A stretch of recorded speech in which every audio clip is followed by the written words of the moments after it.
Winner point को subscribe कीजिए और बेल आइकन को प्रेस कीजिए। Hello everyone, welcome back to winner point education. मैं अमिता त्रिपाठी, आपकी हिंदी संस्कृत टीचर। आज मैं आपके लिए कक्षा 11 से पाठ लेकर आई हूँ जिसका शीर्षक है घर की याद, जिसके कवि हैं भवानी प्रसाद मिश्र। भवानी प्रसाद मिश्र की इस कविता में उस समय का वर्णन है जब भवानी प्रसाद जेल में थे। वो जेल प्रवास के दौरान उन्होंने ये कविताएं लिखी थी। क्या उन्होंने अनुभव किया, किस तरह से उन्होंने अपने परिवार को याद किया, ये सब बातें इसमें आइए देखते हैं। तो वीडियो प्रारंभ करने से मैं आपसे अनुरोध करती हूँ, वीडियो प्रारंभ करने से पहले यदि आप मेरे चैनल पर बिल्कुल नए हैं तो तुरंत सब्सक्राइब कीजिए, लाइक कीजिए, शेयर कीजिए। तो आइए प्रारंभ करते हैं। घर की याद, जैसा कि शीर्षक से ही अवगत हो रहा है कि घर की याद कवि भवानी प्रसाद मिश्र के द्वारा रचित कविता घर की याद से ये पता चलता है कि यह कविता भवानी प्रसाद मिश्र जी के जल प्रवास के दौरान लिखी गई थी, जब एक रात निरंतर वर्षा हो रही थी। उसी समय का वर्णन है। तो देखिए, आज पानी गिर रहा है, बहुत पानी गिर रहा है, रात भर गिरता रहा, प्राण मन गिरता रहा, बहुत पानी गिर रहा है, घर नजर में तिर रहा है। घर की मुझ में दूर है, घर खुशी का पूर है, घर की घर में चार भाई, मायके में बहिन आई, आई बाप के घर, हाय रे परिताप के घर। घर की घर में सब जुड़े हैं, सब कीतने कब जुड़े हैं, चार भाई चार बहिन, भुजा भाई प्यार बहिन। तो कवि के मन मस्तिष्क में घर की याद समाहित हो जाती है। कब? जबकि एक रात निरंतर वर्षा हो रही है और निरंतर वर्षा होने के कारण कवि के मन में घर की याद समाहित व सक्रिय हो जाती है। माने एक एक बातें उन्हें याद आती हैं और फलस्वरूप क्या होता है कि कवि को पीड़ा होती है। तो प्रस्तुत कविता के माध्यम से कवि ने अपनी पीड़ा व्यक्त करते हुए क्या कहा कि आज पानी गिर रहा है। इस पंक्ति में कवि कह रहे हैं कि आज सचमुच बहुत पानी गिर रहा है, रात भर गिरता रहा, कि बहुत पानी गिर रहा, रात भर गिरता रहा, रात भर गिरता रहा। ऐसे में कवि के मन और प्राण घर की याद में घिर जाते हैं कि रात भर गिरता रहा, प्राण मन घिरता रहा, बहुत पानी गिर रहा है, घर नजर में फिर रहा है। अर्थात इतना पानी गिर रहा है कि कवि को अपने घर की याद आ जाती है। ऐसे में कवि के मन और प्राण घर की याद से घिरे होते हैं। तत्पश्चात कवि उनका घर, जो कि कवि से बहुत दूर है परंतु वो खुशियों से भरा पूरा है, यानी उनके घर में वो कहते हैं कि हमारा घर मुझसे दूर जरूर है लेकिन खुशियों से भरा हुआ है। घर की घर में चार भाई, मायके से बहिन आई, बहिन आई बाप के घर, हाय रे परिताप के घर। घर की घर में सब जुड़े हैं, सब की इतने कब जुड़े हैं, चार भाई चार बहिन, भुजा भाई प्यार बहिन। कवि कहता है कि उनके घर में चार भाई हैं, बहन मैके से आई हुई है, यानी पिता के घर आई है, मगर अफसोस कि उसे मैके आकर दुख ही मिलेगा। कवि के कहने का तात्पर्य है कि बहन जब अपने घर आती है तो उसको सबको देखने का मन करता है, लेकिन जब सभी भाई बहन से मिली होगी तो उसे अपने भाई, छोटे भाई के दर्शन नहीं हुए होंगे तो उसे मायके आकर दुख मिला होगा, क्योंकि उसका एक भाई उसकी नजरों से दूर जेल में बंद है। आगे कवि ये कह रहे हैं कि घर में सभी आपस में जुड़े हैं, कि घर की घर में सब जुड़े हैं, सब की इतने कब जुड़े हैं, सभी आपस में जुड़े हुए हैं। उनके चार भाई और चार बहन हैं, कि चार भाई चार बहन, भुजा भाई प्यार बहन। ये भाई बहन आपस में इतना स्नेह रखते हैं कि चारों भाई भुजाओं के समान है तो बहनें उनके लिए प्यार हैं। अर्थात भाई भुजा के समान कर्मशील और बलिष्ठ हैं, यानी हष्ट पुष्ट, की हर समय कोई भी कार्य करने में तत्पर होते हैं।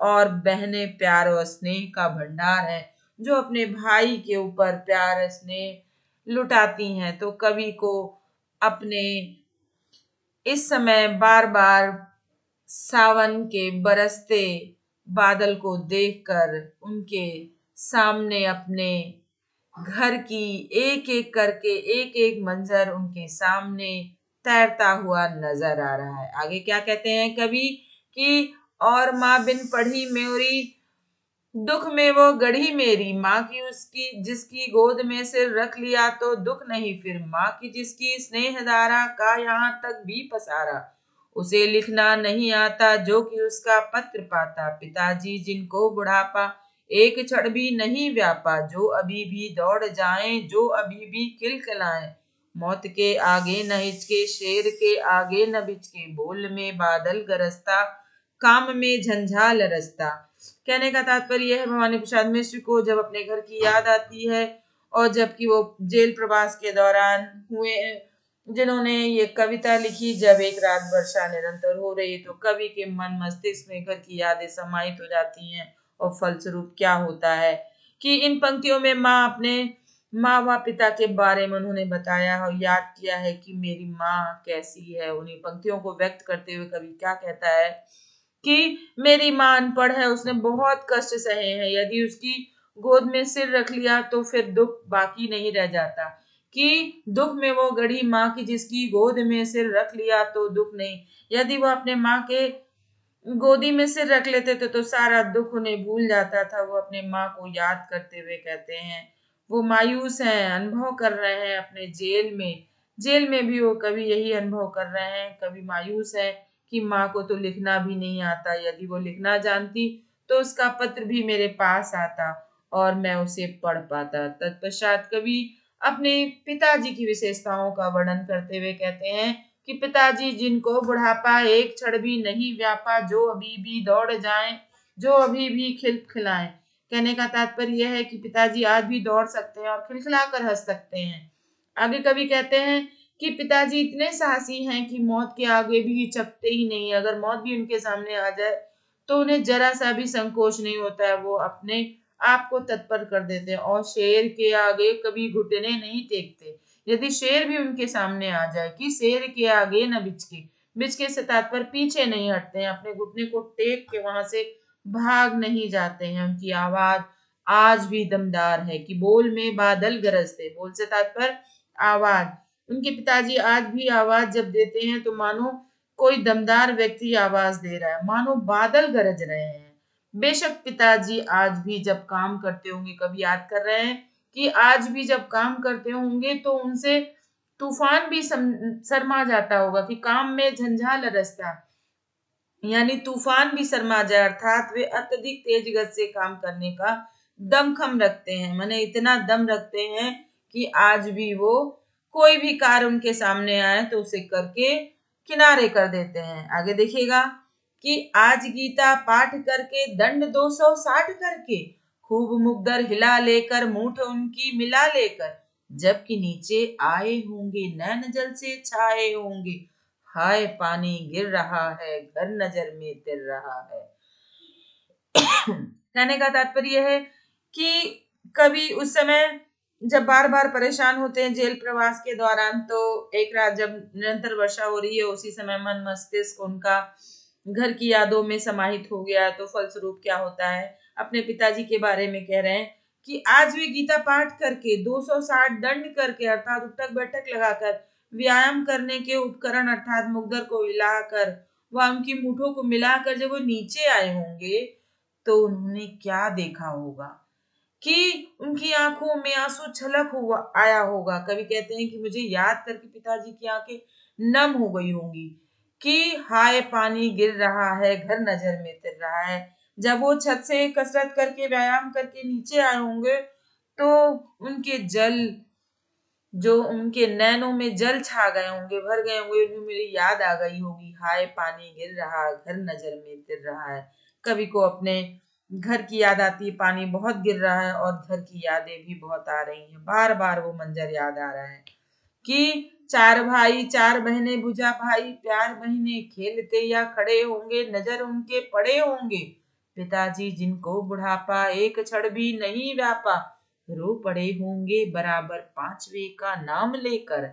कवि इतनी बड़ी बात यहाँ बताई गई है कि एक बच्चा यानी एक बेटा अपने पिता को याद करता है, यदि मैं वहां नहीं हूँ वहां तो उनके पिताजी उन्हें कैसे याद कर रहे हैं। कि घर में 4 भाई 4 बहन, चारों भाई भुजाएं हैं और बहनें उनके लिए प्यार के समान, अर्थात भाई भुजा के समान कर्मशील और बलिष्ठ, और बहनें प्यार का खजाना है। उन्हें खेलते या खड़े देखकर पिताजी को 5वें की याद जरूर आई होगी, यानी उन्हें मेरी याद जरूर आई होगी। कवि कहते हैं कि बुढ़ापा तो एक क्षण के लिए भी उनके पास भी फटकता नहीं, यानी इस उम्र में भी कवि ये कह रहे हैं कि वो ऐसे काम कर देते हैं कि उनको देखकर कोई नहीं कहेगा कि वो बूढ़े हो गए हैं।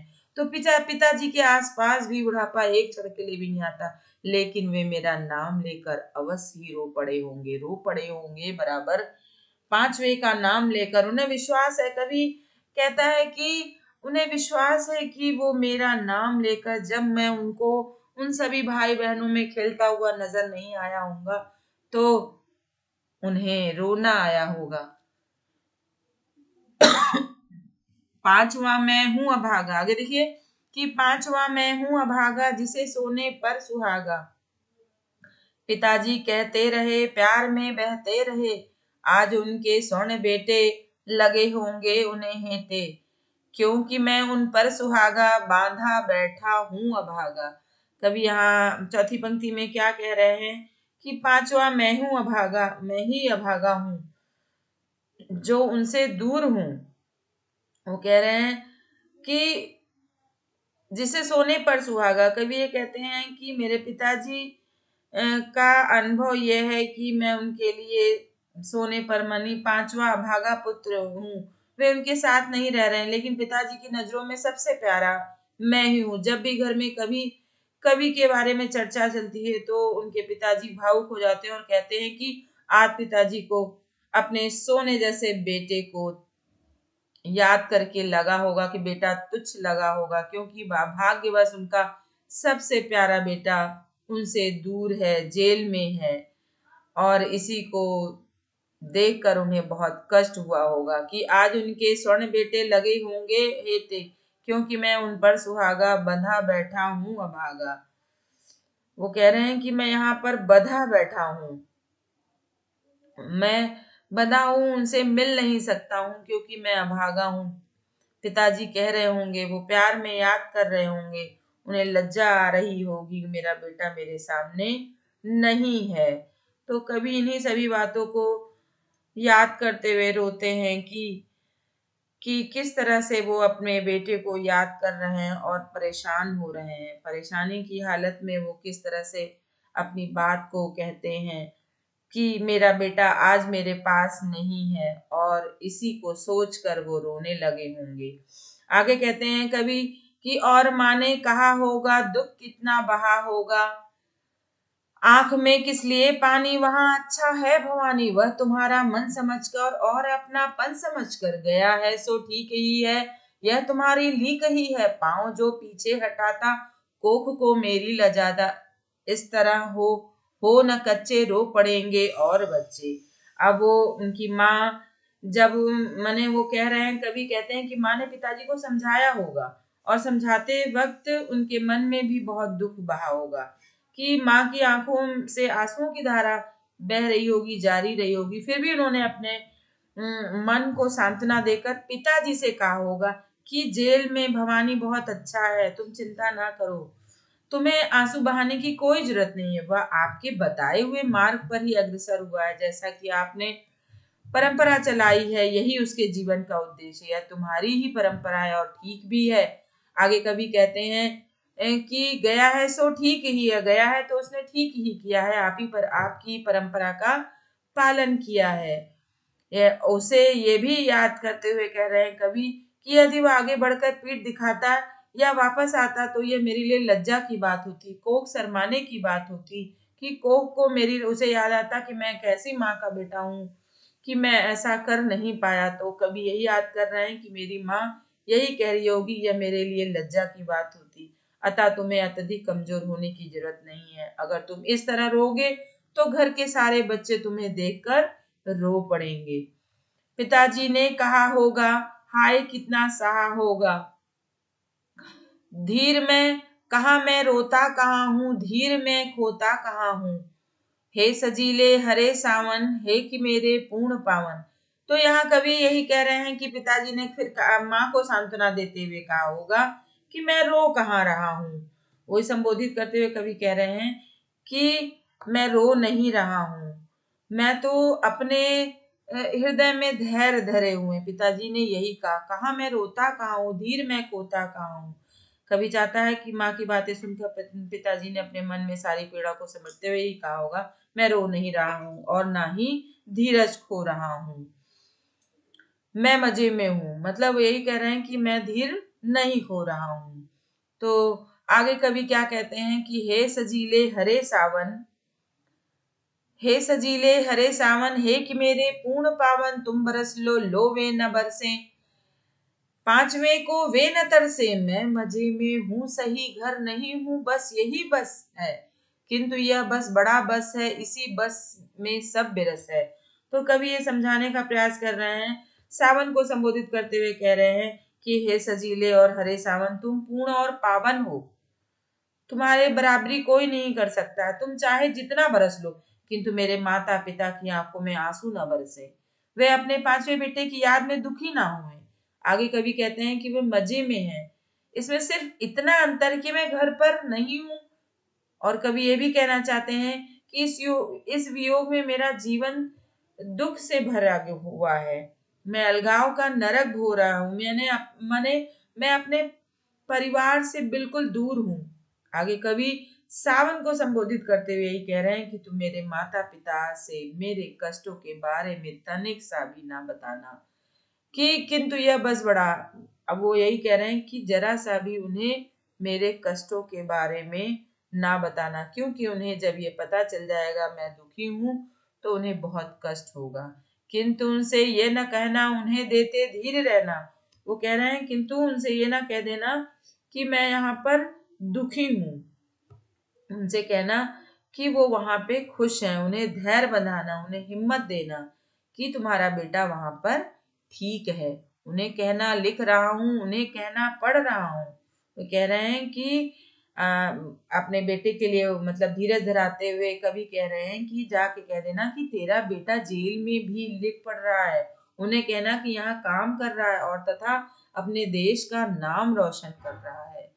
कि उन्हें कहना लिख रहा हूँ, उन्हें कहना पढ़ रहा हूँ, काम करता हूँ कि कहना नाम करता हूँ कि कहना मत करो कुछ शक कहना शोक कहना, और कहना मस्त हूँ कातने में व्यस्त हूँ, वजन 70 शेर मेरा और भोजन ढेर मेरा, कूदता हूँ खेलता हूँ दुख डट कर ठेलता हूँ, यो न कहना अस्त हूँ मैं।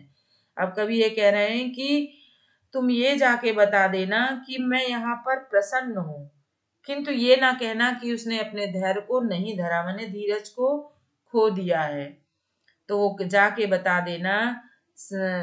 कभी सावन को संबोधित करते हुए कह रहे हैं कि उन्हें ये बता देना कि मैं यहाँ मस्त हूँ, सुखी हूँ, दुखी नहीं हूँ, कहना कि लिख पढ़ रहा हूँ और नाम कर रहा हूँ, शोक मेरे लिए ना करें, और कहना मस्त हूँ कातने में व्यस्त हूँ। वो कह रहे हैं कि मैं यहाँ पर मस्त हूँ अर्थात सुखी हूँ, मैं यहाँ सूत काटने में व्यस्त रहता हूँ, मेरा वजन 70 शेर हो गया और मेरे पास खाने पीने के लिए ढेर सारा भोजन है, कि और भोजन ढेर सारा, मेरे पास ढेर सारा भोजन, कूदता हूँ खेलता हूँ दुख डट कर ठेलता हूँ।